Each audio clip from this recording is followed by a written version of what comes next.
ஐயா சார் வணக்கம் sir. Good name சொல்லி எங்கேருந்து வரீங்கம்மா? நாங்க மதுரை மாவட்டம் அண்ணாநகர் சொக்கிக்குளம் ரியாஸ் தலைமை தலைமையில வந்திருக்கோம். எத்தனை பேர் வந்திருக்கீங்க? நாங்க ஒரு 20-30 பேர் வந்திருக்கோம். 30 பேர் வந்திருக்கீங்க. மாநாட்டு உள்ள வந்துட்டீங்க. ஆமா. இப்போ தலைவர் ஸ்பீச் கேட்க போறீங்க. ஆமா கண்டிப்பா. எப்படி ஒரு அதை பத்தி 2 வார்த்தை பேசுங்க. அதாவது நாங்க தலைவர் எப்பயுமே பேசினாவே பாசுதான். இன்னும் பார்த்தா இப்ப இந்த மாநாட்டுல நிறைய விஷயங்கள் சொல்ல போறான்னு கேள்விப்படுறோம்.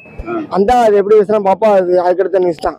ஓகே சார், ஓகே, நன்றி. நீங்க 2 வார்த்தை இருக்கணும் சார். இல்ல தலைவர் இப்போ சொல்லுங்க சார். அப்படி ஏதாவது கேள்வி இப்போ இப்போ மெயின் ஹெட்டிங்ல வரும்போது ரைட்ல அண்ணா, லெஃப்ட்ல எம்ஜிஆர் சார் இருக்காங்களா, அதை பத்தி டீட்டெயில்ஸ் சொல்லுங்க. இல்ல அதாவது அவர் எம்ஜிஆர் அரசியல் கட்சியா பார்க்கல. அவர் மரியாதைக்குரிய விஷயம், பெரிய விஷயமா அவர் பாக்குறாப்புல. அதனால எம்ஜிஆர் படம் போட்டாரு. அதாவது சினிமால கடைசி வந்த சூப்பர் ஸ்டார் விஜய் தான், அரசியல கடைசி சிஎம் விஜய் தான். இதுக்கப்புறம் சூப்பர் ஸ்டார் கிடையாது, சிஎம் கிடையாது. சரிங்களா?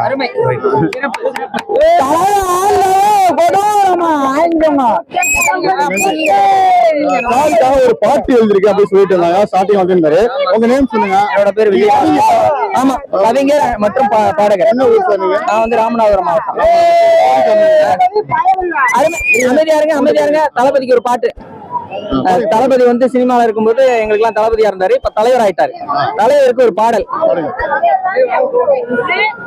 தலைவிதி மாறுது, நம் தலைவிதி மாறுது, தலைவிதி மாறுது, தமிழ்நாட்டின் தலைவிதி மாறுது. காலம் நமக்கு அளித்த நம் தலைவன் வருகிறார், காலம் நமக்கு அளித்த நம் தலைவன் வருகிறார். தலைவிதி மாறுது, நம் தலைமுறை மாறுது, தலைவிதி மாறுது, தமிழ்நாட்டின் தலைவிதி மாறுது. நல்ல தலைவனை இறைவன் என்று போற்றிடுமே மக்கள், 8 திக்குமே நம் கொடியே தலை காட்டிடும் எதிரிக்கு சிக்கல். நல்ல தலைவனை இறைவன் என்று போற்றிடுமே மக்கள், 8 திக்குமே நம் கொடியே தலை காட்டிடும் எதிரிக்கு சிக்கல்.